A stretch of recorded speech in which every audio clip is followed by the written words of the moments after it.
સૌથી પહેલા વાત કરીએ હવામાનની. રાજ્યમાં બેવડી ઋતુનો અનુભવ થઈ રહ્યો છે.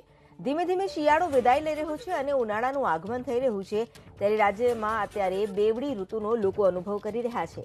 ફેબ્રુઆરીના અંતમાં શિયાળો વિદાય લેશે અને 4 માર્ચથી મહત્તમ તાપમાનમાં વધારો થશે.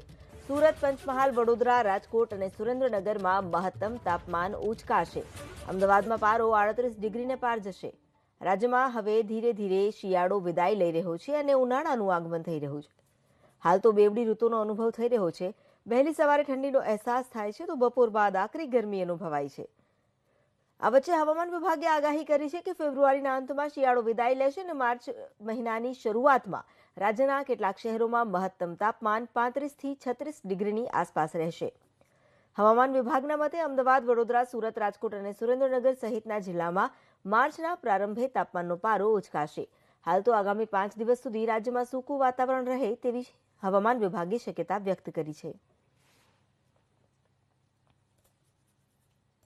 अगले 5 दिन में बारिश होने का कोई संभावना नहीं है. पूरे इंटायर गुजरात स्टेट में temperature mostly no large change रहेगा. जैसे अभी टेम्परेचर प्रिवेल हो रहा है ऐसे ही टेम्परेचर रहेगी. अहमदाबाद में देखा जाए तो 15-16 डिग्री सेल्सियस टेम्परेचर रहने का संभावना है और लोएस्ट टेम्परेचर रिकॉर्ड हुआ है नलिया में 12 डिग्री सेल्सियस. बस और वेदर में ज़्यादा चेंजेस होने का कोई संभावना नहीं.